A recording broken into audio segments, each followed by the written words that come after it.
Assalamualaikum warahmatullahi wabarakatuh dan selamat sore pemirsa TVRI Kalimantan Selatan. Pemirsa, berjumpa kembali kita dalam program Banua Bicara TVRI Kalimantan Selatan.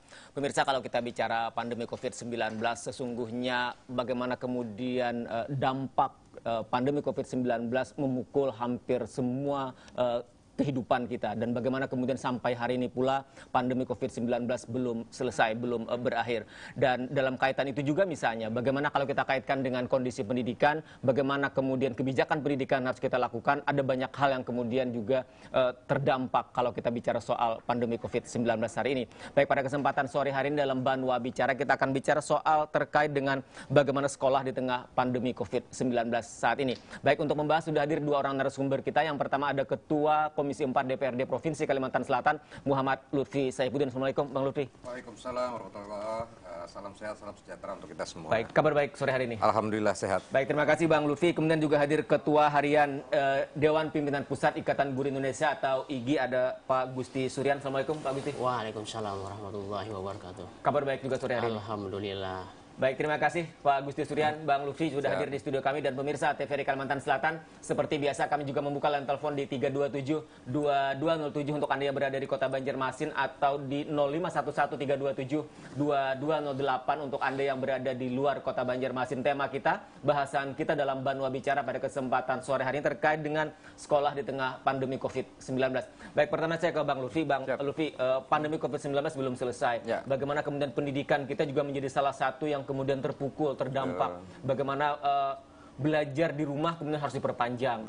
Bahkan ujian sekolah, ujian kenaikan kelas yang sebentar lagi akan dilaksanakan misalnya juga dilakukan dalam secara daring. DPRD bagaimana melihat nuansa ini kalau kita bicara Kalimantan Selatan, Bang Lutfi?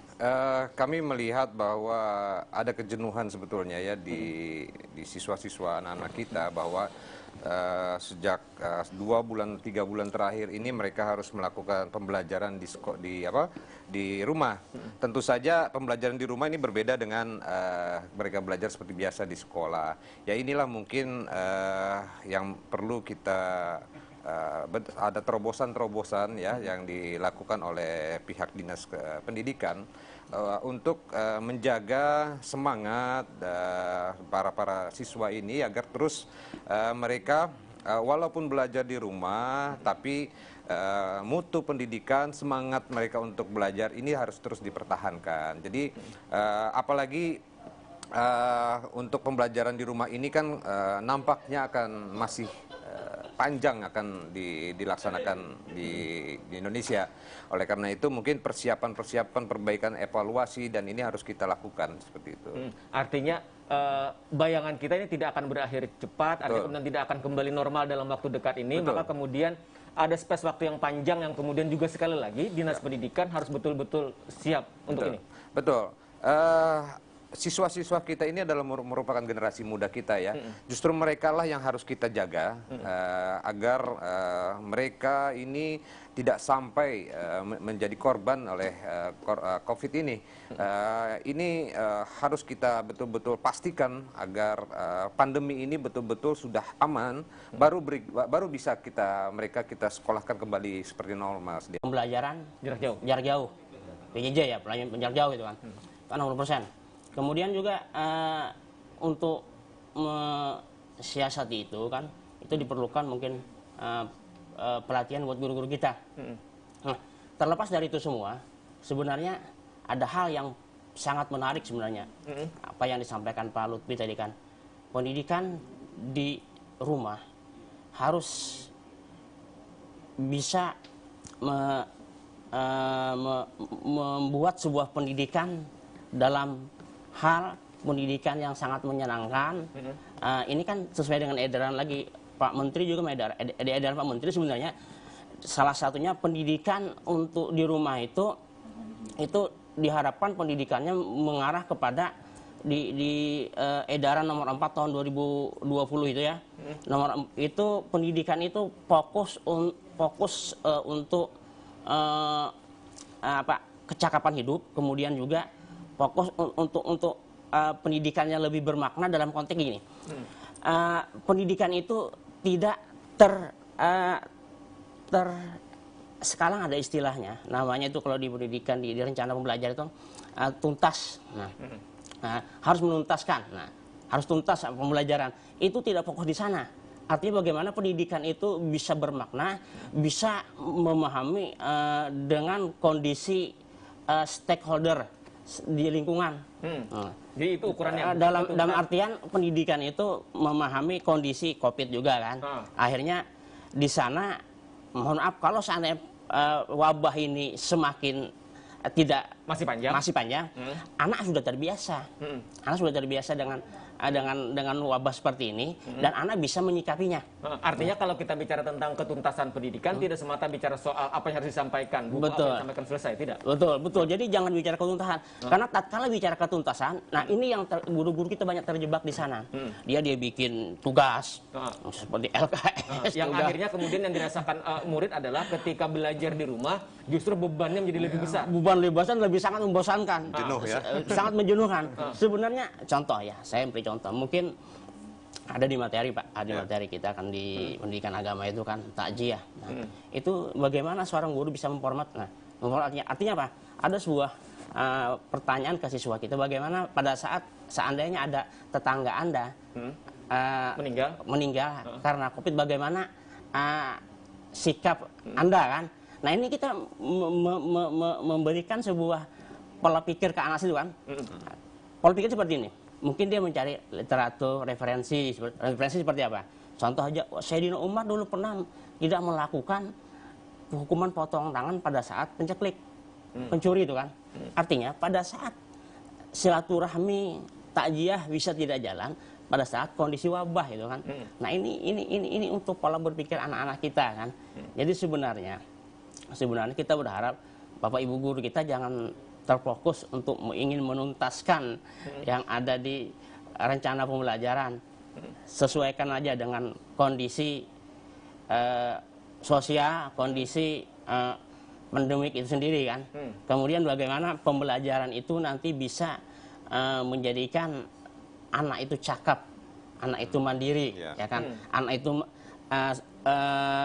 Anak itu kan bisa nanti memaknai hidup di lingkungannya.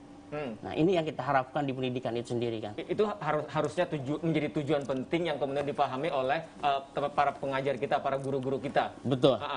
Pak Suryan, dengan pandemi COVID-19, kemudian PSBB, kemudian program belajar dari rumah misalnya, kemudian dihadapkan pada persoalan tadi, ujian kenaikan kelas dengan sistem daring. Sementara kita bicara soal kualitas, tidak boleh pula mengabaikan kualitas, tetapi kemudian jangan juga membebankan murid yang kemudian berlebihan. Kalau ukuran IG sendiri melihat selama ini seperti apa? Sebenarnya kalau kita melihat sebenarnya pendidikan itu pada arah bagaimana anak itu mampu menguasai ada standar pendidikan kan, ada standar pendidikan. Jadi anak itu cakap dalam pengetahuan, cakap dalam keterampilan, cakap dalam religiusnya.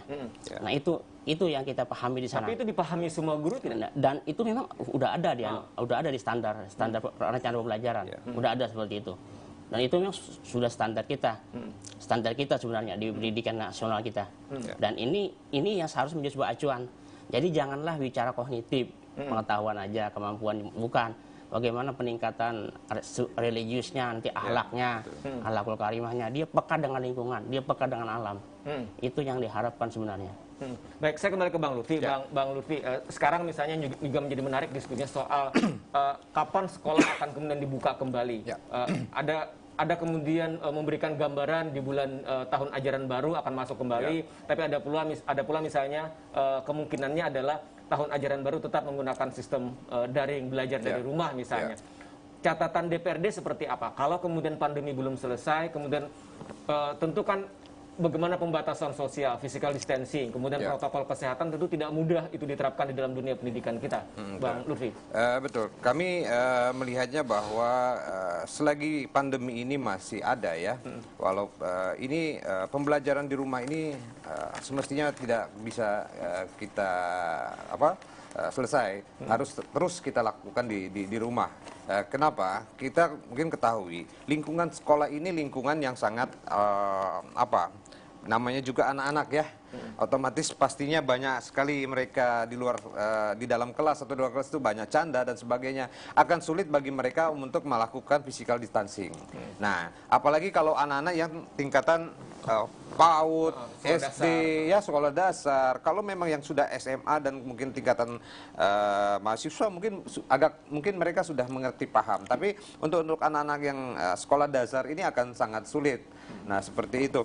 Jadi harapan kami seperti juga apa yang disampaikan oleh Mas Menteri kemarin ya, bahwa kami dari DPRD mengharapkan, bahkan mungkinan kami mengharapkan ya sampai betul-betul tuntas masalah pandemi ini. Kalaupun hingga sampai akhir tahun ini kita harus melakukan pembelajaran di rumah, ya tidak ada masalah seperti itu. Yang penting program-programnya ini yang harus memang tidak lepas kualitas seperti itu ya.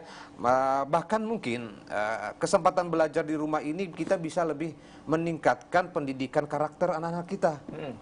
Kesempatan. Ini ada hikmah di balik pandemi ini. Kita mungkin di mana orang tua bisa melakukan pembelajaran karakter yang mungkin sebetulnya ini tidak kalah penting dari pelajaran yang biasa, yang formal di rumah.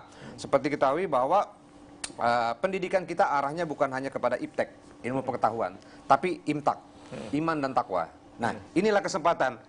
Bagaimanapun iman dan takwa ini yang mungkin yang peran terpenting. Oleh karena itu, mari saya ingin mengajak seluruh keluarga, para orang tua yang ada di rumah, mari gunakan kesempatan ini untuk memberikan pendidikan karakter kepada anak-anak kita. Kita manfaatkan, jangan sampai pandemi ini kita kalah dengan pandemi. Justru untuk dunia pendidikan, kalau kita bisa melawan pandemi ini dengan cara kita harus meningkatkan pendidikan iman dan takwa, peningkatan pendidikan karakter di rumah masing-masing seperti itu.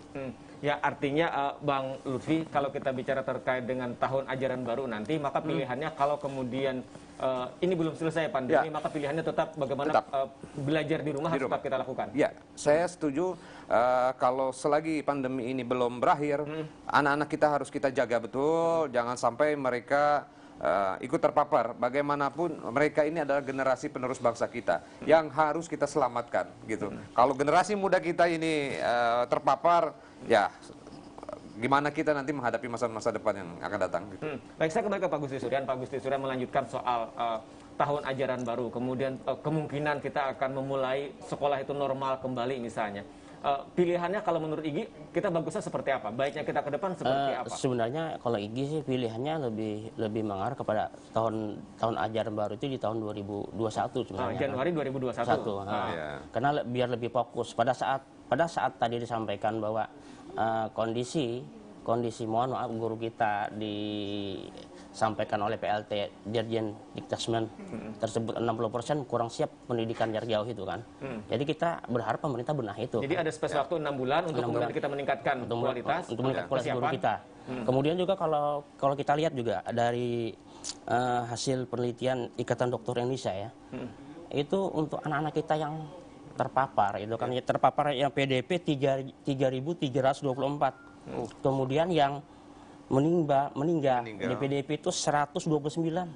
Kemudian yang meninggal itu COVID positif ya itu 14. Kemudian 584 itu terkonfirmasi positif. Ini tidak main-main sebenarnya ini. Ini tidak main-main. Jadi negara jangan berisiko. Artinya sepakat dengan tadi sampaikan Bang Lutfi, kita jangan kemudian memastikan kapan kita akan belajar kembali normal, tapi kita pastikan bagaimana belajar di rumah tetap kita perpanjang, kita pastikan anak tidak terpapar COVID. Seperti itu. Jadi kita berharap ini tetap saja kebijakan yang dilakukan seperti Mas Menteri sampaikan di edaran nomor 4 tahun 2020 itu kan. Artinya pemerintah tetap memastikan pembelajaran walaupun yang di rumah kan. Tapi bagaimana nanti kita kita karena baru 2 bulan kan. Mungkin perlu evaluasi kan, perlu inovasi kita pembelajaran di rumah seperti apa itu kan. Dan kita juga saya memang menyampaikan apa yang disampaikan oleh Pak PLT Dirjen Diktasmen ya. Tapi walau bagaimanapun kita tidak bisa menjudge juga Pak ya. Artinya ini baru pertama kan guru-guru kita saya yakin guru-guru kita nanti kalau seandainya dilatih, dididik, dia akan mau belajar, akan mampu juga, akan intinya beda loh pembelajaran tatap muka dengan non tatap muka, itu beda. Jadi salah satunya kita sikapi tadi bagaimana pembelajaran non tatap muka di rumah itu nanti bisa menghasilkan pembelajaran yang bermakna dengan melihat pada kultur budaya kan, karakter, itu sebenarnya itu tonjolan ke arah sana nanti. Bagaimana pendidikan itu benar-benar nanti akhirnya kan mereka ujung-ujungnya anak-anak kan kembali ke masyarakat. Artinya sesungguhnya dalam situasi pandemi belajar di rumah dengan sistem daring ini akan menuntut bagaimana kreativitas, improvisasi seorang pengajar, guru itu menjadi lebih penting. Betul sekali. Dan di sini juga ujian bagi orang tua juga sebenarnya. Jadi tidak bisa mungkin mengandalkan guru. Kan. Dulu kan oke, boleh 80% orang tua, ya kan, 80% orang tua, kemudian 60% orang tua angkat ya kan. Bahkan ada yang 100% orang tua. Kita bikin program kegiatan di sekolah ya kan lah, sudah pulang ke rumahnya. Kalau pendidikan di rumahnya tidak sama di sekolah, ya susah. Balik lagi, susah lagi kan. Kalau ini harus ada kerjasama yang baik. Baik antara guru dan orang tua. Makanya kan di edaran tadi, di poin terakhir itu adanya komunikasi yang baik, bagus antara guru dan orang tua. Jadi pendidikan guru bukan sekedar lagi seperti menilai yang kuantitatif seperti ada kan. Guru mengapresiasi penilaian secara kualitatif. Artinya penilaian seorang guru itu tidak seperti itu lagi kan. Nah, kalau anak itu contoh kita kasih tugas, anak mengerjakan tugas itu sudah diapresiasi. Dia mau belajar. Tinggal mungkin monitor aja bagaimana hasil pembelajarannya. Nah, bagaimana target-target kita seperti apa kan. Kalau target-target kita lebih ditingkatkan lagi kan. Nah, artinya nih semua belajar. Guru belajar, orang tua belajar, siswa juga belajar sebenarnya. Karena ini pertama kali kita mengalami seperti ini kan. Ini pembelajaran bagi kita semua sebenarnya. Tinggal endingnya itu kalau pembelajaran di rumah kita mohon maaf sebenarnya. Jelas itu orang tua punya peran besar. Peran besar di sana. Karena kan sekarang ini udah mulai belajar, Pak. Udah mulai belajar. Jadi kita udah kegiatan daring, online. Kan kegiatan daring itu kan ada dua ya. Yang ini yang secara jaringan dan non jaringan. Nah. Jadi itu yang dilakukan sekarang. Baik, sebentar Pak Agustus Suryan, Bang Luhut sudah bergabung dengan kita. Halo, selamat sore. Halo, selamat sore. Halo, selamat sore. Halo. Halo, selamat sore. Halo. Halo. Ya, dengan Bapak siapa? Abdul Qadir, Pak Abdul Qadir. Dengan Bapak siapa? Pak Abdul Qadir. Oke. Halo Bapak.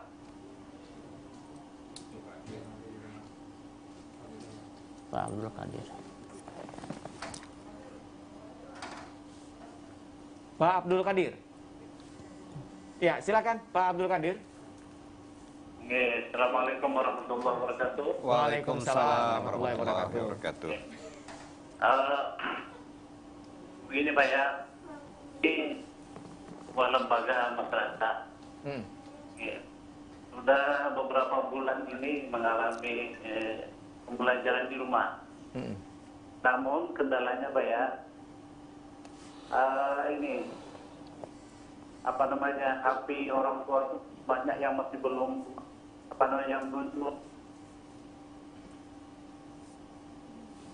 Ya, Pak Kadir.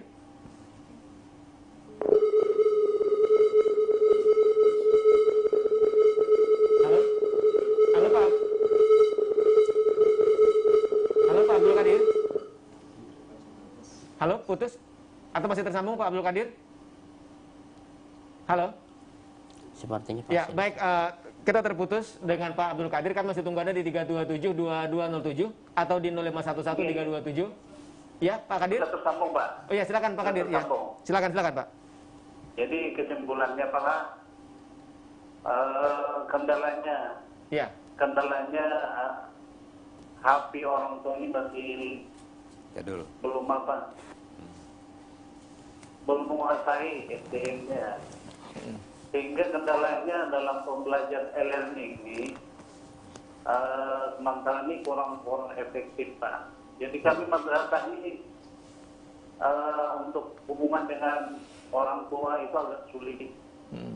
Apalagi kan perencanaan ini penilaian akhir tahun. Jadi mohon oleh karena itu supaya lebih baik lagi ini anggota dewan nih, Pak. Lebih Ya, Pak. lebih ya. Mohon pencerahannya bagaimana hal-hal yang semacam ini bisa secara bersama. Jadi dalam dunia pendidikan kami mengalami masalah apa? SDM orang tuanya, walaupun guru semaksimal mungkin menggunakan WA, kemudian Facebook. Tapi orang tuanya kadang-kadang tidak punya alat bisnis. Nah itu aja Pak, makasih Pak Lutfi. Ya. Baik. Waalaikumsalam warahmatullahi wabarakatuh. Terima kasih Pak Abdul Qadir di Banjarmasin. Sebelum saya ke Pak Gus Dusurian, saya ke Bang Lutfi dulu. Bang Lutfi ada tanggapan? Ya, terkait kendala-kendala terutama terhadap fasilitas jet ya. Ya mungkin pemerintah mungkin untuk membantu secara fisik untuk alat-alat tersebut ya mungkin agak berat ya.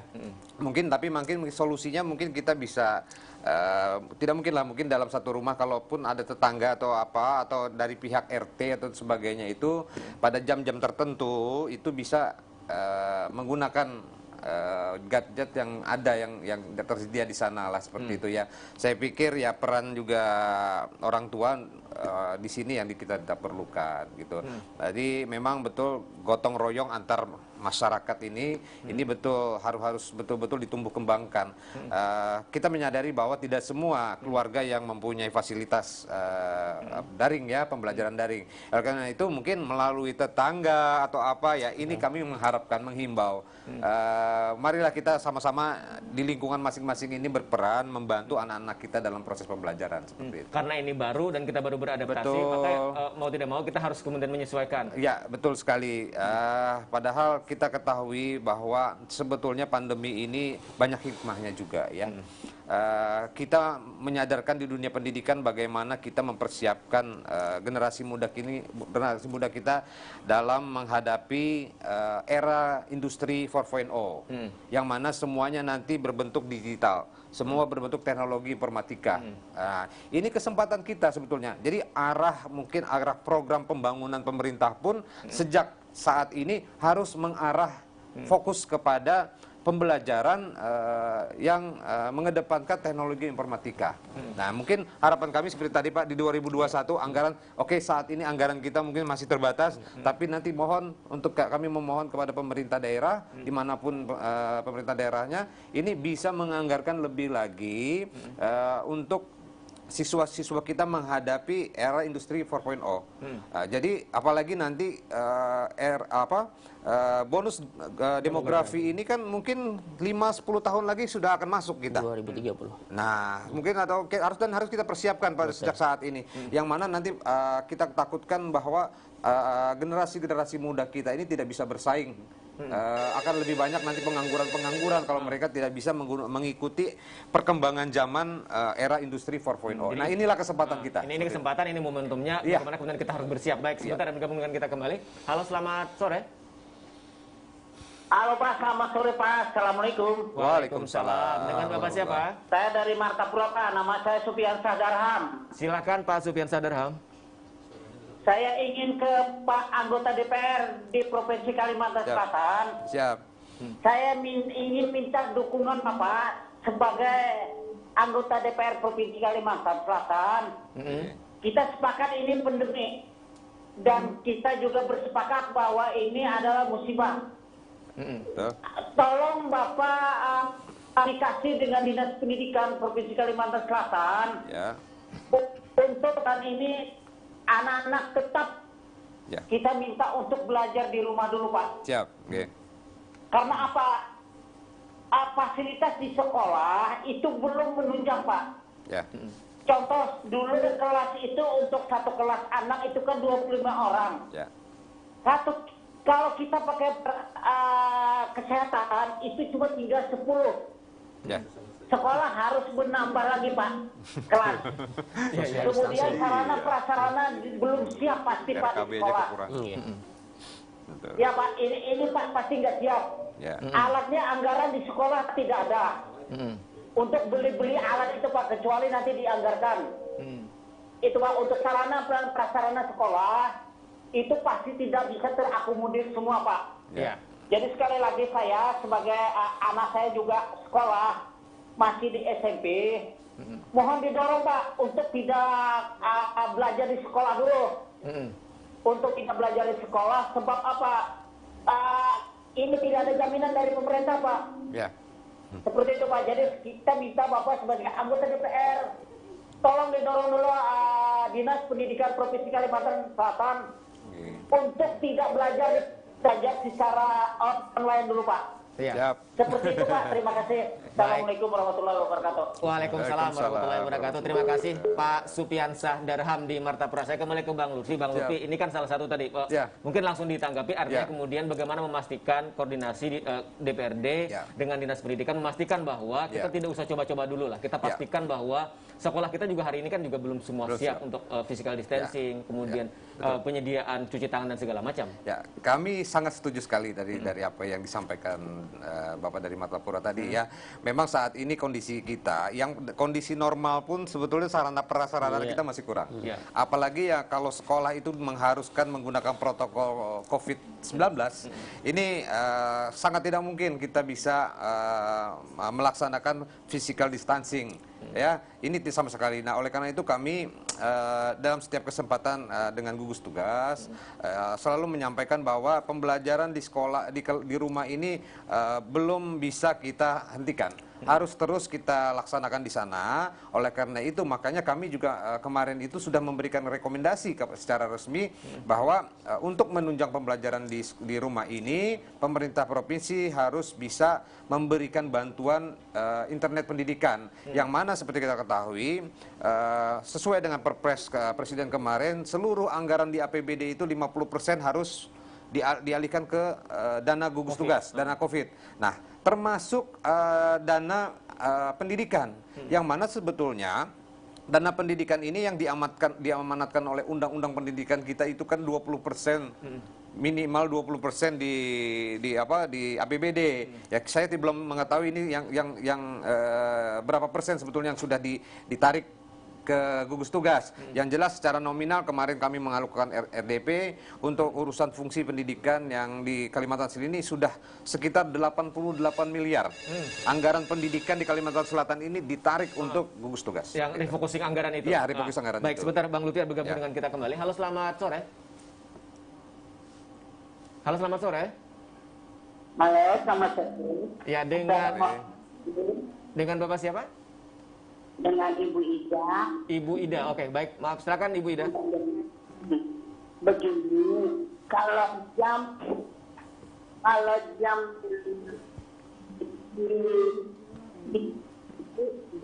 itu. Halo Ibu. Mama. Halo Ibu. Halo. Ya, bisa diulang Ibu?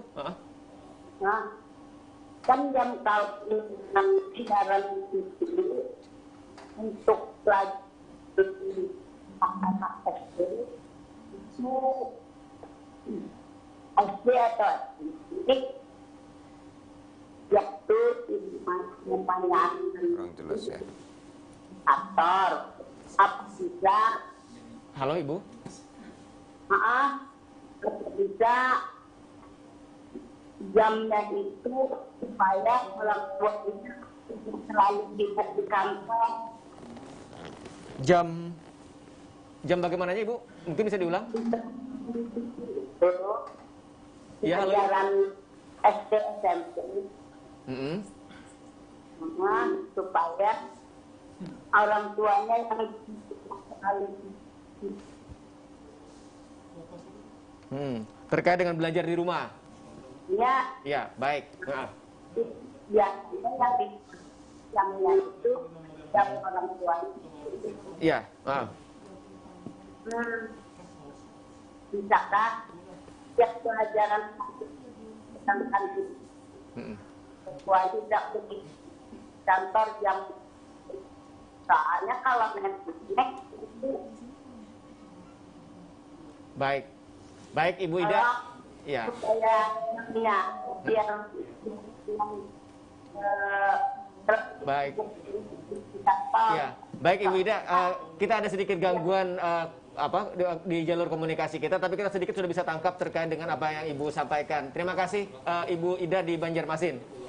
Ya, baik, terima kasih Ibu Ida. Saya ke Pak Gusti Suryan dulu. Pak Gusti Suryan, tadi ada Pak Abdul Qadir di Banjarmasin, kemudian Pak Supian Sadarham, tadi ada Ibu Ida. Ibu Ida terakhir yang tadi yang bisa sedikit kita tangkap adalah soal jadwal belajar di rumah yang kemudian untuk anak SD, SMP, bagaimana kemudian menyesuaikan dengan jam orang tuanya kemudian di kantor. Ini kan menjadi sesuatu yang kemudian agak rumit, mungkin sedikit ada persoalan di teknisnya, Pak Gusti Suryan. Yang saya ke Pak yang pertama tadi ya. Ya, Pak Abdul Qadir. Pak Abdul Qadir. Jadi sebenarnya pembelajaran di rumah itu ada daring dan luring ya. Nah, jadi pembelajaran itu dilihat dari sisi fasilitas yang ada. Kita sebenarnya sependapat dengan Pak Lutfi tadi kan, bahwa kolektivitas pembelajaran itu kan tanggung jawab bersama. Iya. Kalau seandainya menggunakan daring juga kan, itu tidak mempunyai bahasa kita gadget ya lah. Nanti tanggung jawab mungkin ada tetangga sebelah, ada RT, ada atau teman dia berteman bersama temannya kan. Nah seperti itu kan. Nah tapi kalau saya melihat memang pembelajaran di rumah itu guru-guru kita juga tidak memaksakan sebenarnya, tidak memaksakan, artinya menyesuaikan dengan kondisi fasilitas yang ada. Jadi luring itu kan bisa menggunakan buku pelajaran, bisa menggunakan dengan modul LKS kan. Nanti bisa aja mereka bapak ibu kita ngasih tugas. Kalau saya perhatikan bapak ibu kita yang di daerah-daerah pinggiran tuh ya, itu mereka ngasih tugas, kemudian nanti mengumpul ke sekolahan, bapak ibu gurunya ngambil ke sekolahan juga, bahkan memeriksa kerjaan-kerjaan siswa-siswanya di sekolahan kan. Artinya memang tidak memaksakan seperti itu. Tidak memaksakan, semua harus dalam daring. Tapi semua yang penting semua tetap belajar. Anak-anak kita belajar. Nah, harapan yang penting utama tadi kan memang bimbingan orang tua kan, didampingi orang tua. Nah, terkait dengan jam belajar tadi. Ibu Ida tadi ya. Jam belajar itu kalau saya pahami gini. Kalau anak-anak kita sistem belajarnya seperti sistem bertemu muka seperti biasa, kemudian semua ngasih tugas, mabuk anak kita. Per jam itu kan. Jadi memang diatur, sekolah mengatur. Nanti satu hari ini kan ada 2 mata pelajaran gitu kan. Jadi mereka bisa fokus ke 2 mata pelajaran. Kalau biasanya satu hari itu ada 8 mata pelajaran, ke 8 mata pelajaran dikasih tugas mabuk itu semua. Nah, jadi seperti itu. Untuk mensiasatinya mensiasati karena memang jam belajar di rumah ini sebenarnya pembelajaran itu dipindah aja. Yang hari biasa ke rumah kan. Jadi mungkin tidak bisa kalau memang ibunya di kantor atau seperti apa kan. Nah, seperti biasa sebenarnya, seperti biasa inilah memang juga dilema juga kan. Kalau memang jujur ibunya bekerja kan otomatis tetap seperti semula. Dia juga mengerjakan misalkan jam 8 berdoa juga kan, ada sebelum belajar berdoa kan. Kemudian di akhir juga berdoa, itu tetap seperti biasa sebenarnya pembelajaran itu. Cuman tempatnya yang kemudian kalau biasanya tetap muka di ruang kelas, sekarang kemudian di rumah masing-masing. Di rumah masing-masing. Tinggal mungkin siapa di rumah ada mungkin bisa bantu ya, bisa bantu kan. Kalau memang kita tidak bisa bekerja, kondisi ekonomi kita sekarang dengan terkait dengan ini, jelas orang tua juga tidak bisa berdiam di rumah kan, bekerja juga. Nah akhirnya dilema juga. Tapi walau bagaimanapun itu tetap jadi memindah saja sebenarnya, memindah biasnya di kelas ke rumah. Pak Gusti Suryan, tadi misalnya terkait dengan kekhawatiran Pak Supian Sadarham Martapura, kalau kemudian belajar di rumah diakhiri, kemudian kembali masuk ke sekolah, sementara pandemi belum selesai, bayangan kita bisa nggak diberikan gambaran tingkat kesulitannya akan seperti apa sekolah untuk menerapkan protokol kesehatan COVID itu? Seperti yang saya tadi kan juga Pak Lutfi menyampaikan ya. Saya baca di Harian Kompas tadi ya, sangat sulit. Walaupun ada aja sekolah yang bisa ya, tapi sangat sulit dengan protokol itu kan. Karena edaran dari Sekjen Kemendikbud itu seandainya nanti bisa normal itu bisa kan, tetap dengan menggunakan protokol itu. Coba bayangkan, satu sebelum pembelajaran dimulai itu sarana prasarana harus dibersihkan. Pulang pembelajaran juga dibersihkan. Nah, kemudian juga proses pengawasan jalan, siswa diawasi. Termasuk bagaimana cek termogan ketika seperti itu dilakukan. Betul. Sebentar Pak Agusti Suryan, Bang Lutfi bergabung dengan kita kembali. Halo, selamat sore. Halo, selamat sore. Selamat sore, Pak. Ya, dengan Bapak siapa?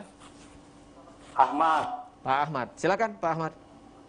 Ya, ini aku anak betakon nih. Ya, silakan. Apakah gurunya datang ke rumah, belajar di rumah atau melalui HP? Kalau melalui HP, kayak apa keadaan orangnya kalau orangnya miskin, ada di HP kayak Pak? Iya. aja. Waalaikumsalam. Waalaikumsalam warahmatullahi wabarakatuh. Baik, saya kembali ke Pak Gusti Suryan, silakan langsung ditanggapi terkait dengan menjelaskan belajar di rumah itu seperti apa. Tadi kan di awal udah kita belajar di rumah itu sebenarnya Bapak Ibu guru kita mengasih tugas ke siswa kita untuk belajar di rumah. Baik melalui daring itu lewat langsung jaringan kan. Nah, kalau memang tadi kondisi masyarakat kita seperti itu, berarti itu bisa lewat luring ya kan. Lewat tugas buku pelajaran, tugas modul, tugas LKS. Jadi anak-anak kita dikasih tugas. Bisa juga sebenarnya tugas di lingkungan dia terkait dengan entah materi apa ya, apa biologi, IPS, materi apa itu bisa aja dia untuk disuruh meneliti apa anak-anak kita untuk melihat apa, sebenarnya bisa aja Bapak Ibu guru, tinggal improvisasi guru-guru kita, Bapak Ibu guru kita sebenarnya itu.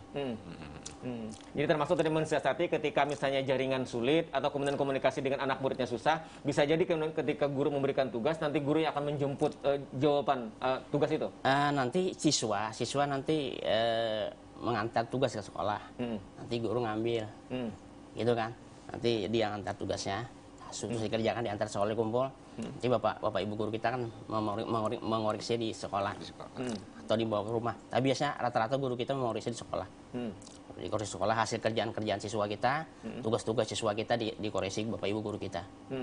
Jadi seperti itu. Jadi tetap aja sebenarnya kan formatnya. Jadi tugas dia juga ke sekolah ngambil tugas. Yang di pinggiran tuh Pak.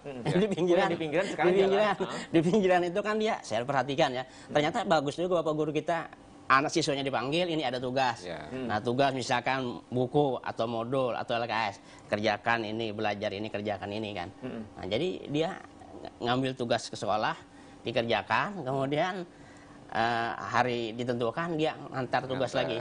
Seperti itu. Tapi belajar berkumpul dalam ruang kelas tetap tidak dilakukan? Tidak, masih di rumah dia, di rumah ngerjakan, di rumah.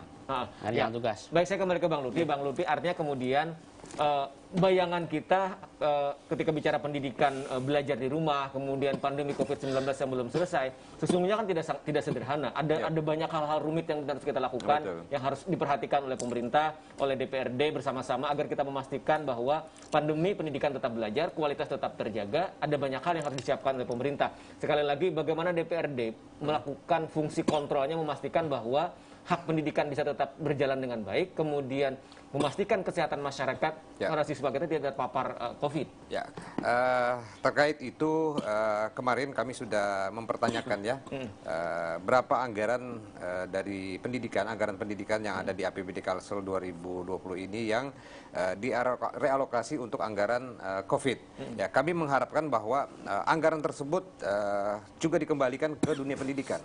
Karena bagaimanapun dunia pendidikan ini salah satu yang termasuk yang paling terpapar, bukan hanya kesehatan ya. Kalau kita hitung-hitung korban, kalau korban kesehatan mungkin bisa dihitung yang ada saat ini ya, tapi korban ini kan keseluruhan, bukan hanya mungkin 1, 2 atau 3 saja yang terpapar. Tapi kalau dunia pendidikan ini hampir mungkin data untuk SMA, SMK saja, siswa kita itu lebih dari 127.000 siswa yang terdampak. Jadi yang terdampak pendidikannya. Nah, kalau yang terdampak secara kesehatan, mungkin sekitar yang saat ini data kemarin itu sekitar 1.033 orang. Nah, tapi bagaimana dengan yang terdampak secara pendidikan yang terdampak. Itu ada untuk siswanya saja, itu belum lagi guru-guru, itu 127.000 siswa lebih yang ada di Kalimantan Selatan. Oleh karena itu kami dari DPRD Provinsi Kalimantan Selatan mengharapkan anggaran pendidikan yang direalokasi ke anggaran COVID-19 ini bisa dikembalikan ke pendidikan lagi. Salah satunya itu tadi pemberian internet pendidikan gratis bagi siswa dan juga mungkin tetap kita juga bisa memberikan bantuan-bantuan lain ya. Nah, mari kita manfaatkan kesempatan ini bagi kita untuk membantu siswa-siswa kita ini untuk lebih lagi akrab, lebih lagi mungkin bisa menggunakan teknologi informatika dalam, nah tadi saya sebutkan dalam rangka kita menyongsong era industri 4.0 seperti itu. Ya artinya Bang Lutfi, terlepas dari pandemi sesungguhnya ketika kita menghadapi hari ini misalnya di provinsi dalam hal melalui dinas pendidikan misalnya, agar sekali lagi kita memastikan bahwa usulan penting soal internet pendidikan bisa diakomodir. Usulan rekomendasi ini baru kami sampaikan kemarin. Ya tentu saja kami meminta rekomendasi ini merupakan aspirasi dari seluruh masyarakat Kalimantan Selatan. Kami harapkan pihak gugus tugas dan juga pemerintahan Provinsi Kalimantan bisa memperhatikan. Secara anggaran dia visible? Visible sekali, visible sekali. Karena kalau dia dari anggaran pendidikan saja yang dialihkan itu yang sebesar 88 miliar, kami menghitung untuk memberikan internet gratis bagi siswa itu untuk 127.000 lebih siswa yang ada di Kalimantan Selatan, khususnya SMA, SMK dan sederajat itu ya, itu biayanya hanya sekitar 12 miliar per bulan. Nah, kalau kita gunakan itu 3 bulan, otomatis hanya sekitar 36 miliar. Bandingkan dengan anggaran pendidikan yang saat ini 88 miliar ditarik untuk penanganan COVID. Artinya kemudian sekali lagi dia visible, dia sangat mungkin kalau kita bicara soal kemampuan fiskal daerah. Betul. Saya ke Pak Suryan. Artinya kemudian terkait dengan ini dari Komisi 4, soal internet pendidikan. Artinya ini menjadi bagian jalan ikhtiar kita dalam rangka kemudian memastikan para guru kita, tenaga pendidikan kita juga disiapkan untuk itu, kemudian murid-murid kita lagi tidak terkendala soal internet. Pak Agusti Suryan. Ini saya pribadi memberikan langkah, memberikan apresiasi besar ya ke saudara kita, sana kita kan Pak Lutfi, luar biasa loh. Artinya cepat respect. Kan kendala guru-guru kita kan di sekolah ini kan memang internet ini kan. Nah, yang jadi persoalan mungkin mudah-mudahan kita berharap untuk Pemprov itu kan di sekolah di bawahnya adalah SMA, SMK saja. Saya berharap kalau memang leading sektornya di SMA, SMK, saya berharap juga yang di MA juga Kemenak juga ya, harapan kita juga. Jadi bisa dibantu juga. Jadi kalau ke bawah saya akui kan supaya jangan overlap Pak ya. Overlap itu kan SMP, SD, dinas pendidikan, kota, di kabupaten kan. Nah, saya berharap juga kawan-kawan di dinas DPRD kabupaten kota juga bisa mengikuti langkahnya Pak Lutfi dan kawan-kawan Komisi 4 ya, untuk membantu internet gratis seperti itu. Karena ini Pak Lutfi, ini langkah yang sangat kalau bahasa kita ideal di pendidikan kita sekarang ini kan, dan ini harus didorong, dan sangat disupport seharusnya ini kan, sangat disupport oleh semua stakeholder. Nah kita berharap dinas pendidikan juga kan ini harus juga membackup ya kan, membackup ini usulan yang sangat bagus, yang sangat mulia ini kan. Nah mudah-mudahan juga Pak Gubernur ya, kawan-kawan yang lain DPRD yang lain juga kan juga mengapresiasi ini kan. Jadi itu bagaimana kemudian apresiasi yang kita sampaikan kepada pemerintah provinsi, kepada DPRD, kalau ini betul-betul bisa kita realisasikan, nanti sekali lagi internet pendidikan ini pasti akan bisa membantu dalam program belajar di rumah. Sangat membantu Pak. Sangat membantu. Saya ke Bang Lutfi lagi, Bang Lutfi terakhir, artinya kemudian sekali lagi kita belum tahu kapan pandemi ini akan berakhir, tetapi kemudian entah kapan itu berakhir, sesungguhnya kita harus siap. Siap kalau kemudian ini masih panjang, maka pendidikan belajar di rumah masih harus kita lanjutkan. Dinas pendidikan harus beradaptasi, tenaga pengajar kita, guru-guru kita harus beradaptasi. Sekali lagi, apa catatan penting DPRD sebagai kesimpulan dalam rangka kita memastikan pendidikan kita tetap berjalan dengan baik, kemudian kualitas kita betul-betul terjaga dengan baik pula, Pak Lutfi.